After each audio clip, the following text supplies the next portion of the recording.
Hi everybody, welcome to my channel. If you don't know already, my name is Kayla, and today we are going to be doing a story time of the day I gave birth, my labor and delivery story time. Sorry, I have like a really big lisp with these braces, like really big, so don't mind that. But if you don't know me, yes, I do have a 3-month-old son. He's over here playing. You can't really see him, but he's down there. So yeah, let's get right into this video. All right, so it happened November 16th. I had just cooked. Me and my baby daddy, we were watching TV and stuff. Then we decided it was okay, we could go wind down because I was working from home due to the pandemic, and I had to go to work the next morning. And I was like, all right, let's wind down. It's like 9:30, 10 right now. We get into the bed, we fall asleep. 10:30, 11, about an hour passed by, and I'm having the worst cramps that I've ever had. And they weren't in my stomach, they were in my back. So I was like, bro, like, these can't be labor, like, cramps, because they're in my back. But you can have labor contractions in your stomach or in your back or both, and I only have mine in my back. So I tell my baby dad, I'm like, bro, like, I'm in pain, this hurts, like, for real. He was like, you want to go to the hospital? And I gave him a lot of scares, and when I tell you, me and him like was in and out of the hospitals, because this was my first baby. So every little poke, punch, little thing that I felt like it hurt, I was in that hospital. Okay? So he was like, you trying to go to the hospital? Like, very nonchalant. And I was like, nah. Because we just got back from the hospital the day before because I was cramping. So, I was like, nah, maybe it's like what happened yesterday. Like, I'll just try to sleep it off. So my stomach started hurting like I had to poop. And I'm like, bro, like, I gotta poop. Like, something's not right. So I go to the bathroom and I start pushing. And I'm just like, and it just starts like hurting, like hurting, like hurt. And so I go, but I couldn't poop. So I go back into the room and I'm like, something's wrong. And he was just like, I'm sleepy, this better be important type shit. And I'm just like, all right, like, I'm gonna go back to the bathroom. So I get to the bathroom and I was sitting on the toilet and I was just like crying, and I was just like, God, please help me, like, please, like, something's not right. So my baby daddy heard me praying to the God himself, and he came into the bathroom. He was like, we're going to the hospital, like, come on, we have to get you some clothes on, like, let's go. And I was like, no. He was like, I ain't got time for you today, I'm already sleepy. At this time it was like 11:30, 12. He was like, let's go to this hospital. The quicker we go to the hospital, the quicker we can come back home.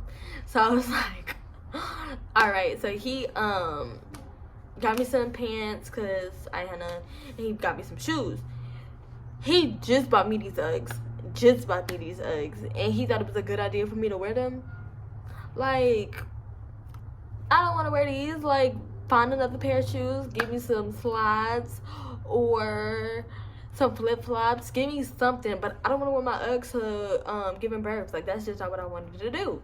He was like, you have no choice in this situation. Like, put these clothes on, let's go to the hospital. So put the clothes on, started crying, because I was just like, you're not listening to me, I don't want to wear these to the hospital, and and he was just like, whatever. So I called my mama crying. We already on the second floor, so I'm waddling down. Like, if you've never seen me in person, I'm only 5 foot. Before I got pregnant, I was 120-30 pounds. After full term, I was 149, 50 pounds.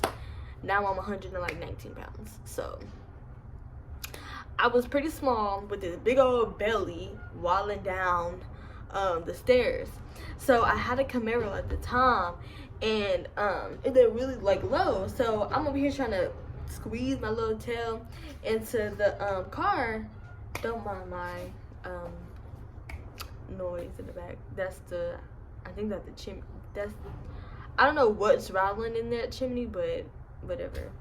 My fireplace chimney thing. But I'm wildin', and my water breaks.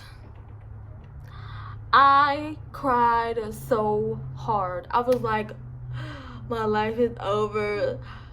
I thought I was pee, and I was like, I just peed on my Uggs. I told you I didn't want to wear my Uggs. And he was just like, bro, like, don't nobody care about that right now. We will get you some more. Like, let's go to the hospital. I get myself out the car, and I'm like, I'm fit to go change. Like, ain't nobody fit to be talking about me, Miss Peabody, at that hospital. It really wasn't pee. My water broke, but I didn't know that. I thought I just peed on myself. So he had got mad, and he ran up the stairs to give me some more clothes. And my mom was like, you better not let him get you some more clothes. You better go to the hospital. So I called him back and said, let's just go to the hospital. They just call me Miss Peabody. So we get to the hospital. Mind you, it's in the middle of a pandemic. It's our, like, midnight. Middle of the pandemic. The hospital. All of the doors are locked. How? This is a hospital. This is an emergency. Why is the hospital locked? So I'm on the phone with my mom, and I'm like, Mom, the hospital's locked. She's like, what? The hospital's locked? I said, look. Like, so we got on FaceTime, and I'm like showing her us opening the doors. They're not opening. So my mama got her boyfriend's phone and called the hospital and was like, y'all need to go open that door. My daughter's in labor. And it was just like, the door is not locked. She need to go to emergency. I'm like, I'm at emergency, and emergency is locked. And she was like, she's at emergency, like, go open the door. So they was acting like it wasn't no emergency, and it wasn't coming. So I was out there maybe like 15 minutes, like in labor, like screaming, like hurting. And what's it called? A nurse was walking out of the building. She saw what was going on, and she helped me inside, and that's how we got in. So we made our way to labor and delivery, or whatever the case may be. And I was just there the day prior, and they were just like, hi, Kayla, how are you? Like, you're back again. And I'm like, yes, I'm back again. Let's get this process over so y'all can tell me that it's Brockton Hicks so I can come home. But it was, I don't know, I was just in an attitude, like real attitude. So after that, they told me to get onto the scale. They weigh, you know, check you in. Then they put me in like this waiting room, like before, like the room before you give birth or whatever. It was packed, I guess. I guess a lot of people was having babies that night, and we did not have like a real room, like legit. It was like where you sign in. We was in the little closet room thing right next door. All it had was a little bed and then a bathroom.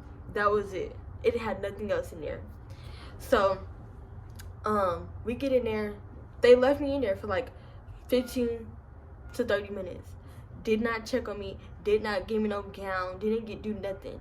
And it was just like, so they finally come in there like, we finna check your cervix, blah, blah, blah, being extra nonchalant about the whole situation. I'm looking at them like, hurry up. And nobody got time for y'all. Hurry up. So the nurse checked my cervix, and I was 6 centimeters dilated. And she was like, you're 6 centimeters dilated, we're gonna go ahead and admit you, and da-da-da-da, like, get undressed. We could hook these things up to you because you haven't had baby tonight. Mind you, it was like midnight. So, well, at this time, it may have been like 1 a.m. Yeah. And so they was like, yeah, we just called the doctor. He lives in Temple. Ooh, damn, I just gave my location. They was like, he lives in Temple. So what did he say? So it's gonna be a minute before he get here. And I'm just like, what? And then the anesthesiologist wasn't there either. Like, nobody was here. They called the on-call doctor and then an anesthesiologist. neither one of them were there. So the doctor had came first, and she was just like, okay, like, your status, baby, we're just gonna have to wait till the anesthesiologist come, because I was getting epidural. And they kept checking my cervix. So right before the anesthesiologist came in to give me my epidural, they just checked my cervix and said I was 9 centimeters dilated. I'm only, at the time, 19 years old. I did not know that after you get a certain, certain centimeters, you're not supposed to get the epidural. They did not tell me that. And they went ahead and gave me the epidural anyway, 9 centimeters dilated. And all he did was put this little thing on my back and like, doop, and that was it. And so, legit, after that, 5 minutes later, I gave birth. I was only in labor for 3 hours. Legit. Like, right after that anesthesiologist got there, 5 minutes later, I gave birth. And it wasn't enough for my medicine to kick in. It was nothing. Like, dead, like, for real. Like, I was in there pushing out a baby 5 minutes after. So we stayed in that room until like 9-10 in the morning, like, with nothing. So fast forward, you know, all the regular stuff. I think the last day I was in the hospital, because I had to stay the next day, because for the baby, just make sure everything is where it needs to be. And that day I had left the hospital, I came home, and I wasn't feeling good. I was so sick. I was like, something's not right. I had a headache. I couldn't eat. Everything about my body was shutting down. And I remember me getting ready to take a shower, and I was sitting on the side of the tub, and I was just holding my mama, and I'm just like, and I was crying. Mind you, I just gave birth. My baby is like 2 days old. And I'm sitting there, 3 days old, and I'm sitting there just crying to my mama, like, I don't feel good. Something is wrong. Like, I've never felt this way. My head's never hurt this bad. I will stand up, and it's like my brain, like, drops. Like, literally, that's how it felt. And so I was holding my mama, and I was crying. I was like, Mama, please. And I was calling for my baby daddy. And in respect of him, I'm not going to say his name. If y'all know who he is, then you know who he is. But I was just like, please go get him. He came into the bathroom, and I was just hugging him. And I was like, I don't feel good. Da-da-da. And all I remember is like, I don't feel good. I'm gonna pass out. And I passed out. And so, I really don't remember much of that. I woke up, and I had a whole bunch of like paramedics around me, and IVs running, and they was putting me on a stretcher, taking me to the thing, because they said I wasn't responsive. So I woke up. My mama, she got into the ambulance with me, and when we got to the hospital, I was like, Mama, I don't really, like, why are we here? Like, I don't really understand, like, why did we come to the hospital? Like, I just gave birth. Where's my child? Da-da-da. And she was like, just had a seizure, just had A, B, C, and D, like, you passed out, blah, blah, blah. And I'm just like, what? And she was like, yeah. So she explained more into depth, like, what actually happened. It was a really, like, tough situation, because I went to the hospital, and they were just like, we don't know what's wrong with you. We don't know why you reacted the way you did. Maybe it's because your body never went through that process. You just gave birth, so your body is not really understanding. Like, you just had, like, a traumatic, like, you just pushed out a baby. Your body never experienced that, so maybe that's why everything was happening the way it was. So about a week, every day, I was sick. Like, couldn't move, couldn't stand, couldn't walk, couldn't work. I had to quit my job.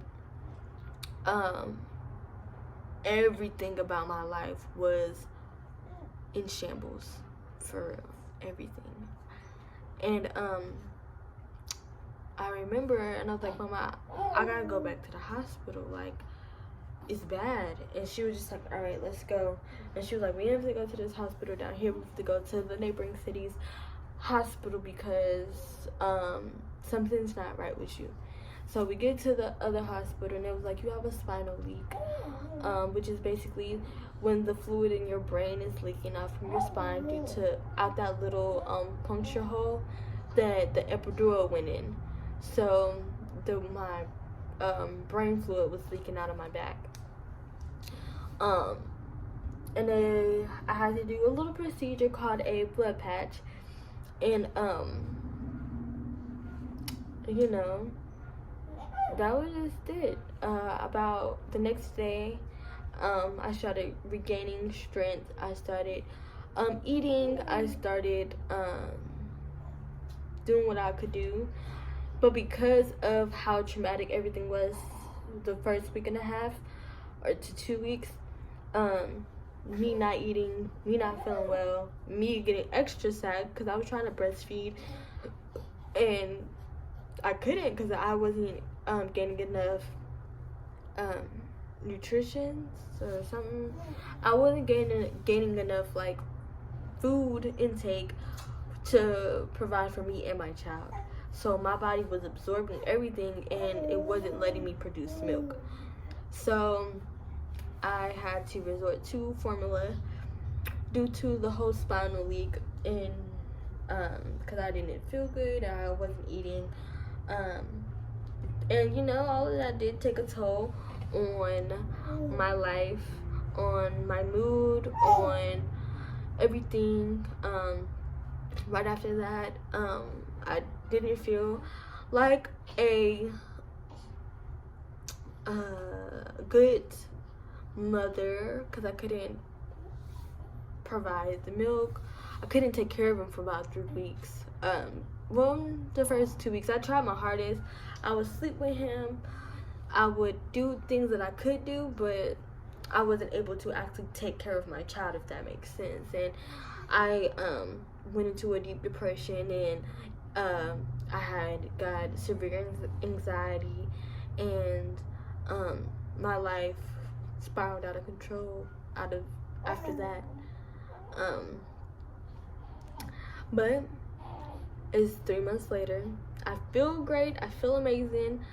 I am still recovering from my depression and anxiety, but I am as happy as the next person. So I'm working on being a better me, being a better mom, and just being a better person in all. So that's my labor and delivery story. If you want more, leave a like, comment, and make sure you subscribe, and hopefully we can see each other soon, real soon, for real. And oh, I haven't showed you my baby. Let me show you. Come on, Dada. He up. Come on, fat man. Oh yeah, Dada. So this is my little chunky monkey. He's 3 months. So if you want to see more, make sure you subscribe. You want to see his little cute little face, make sure you subscribe. Alright, later, bye. Say bye, Dada.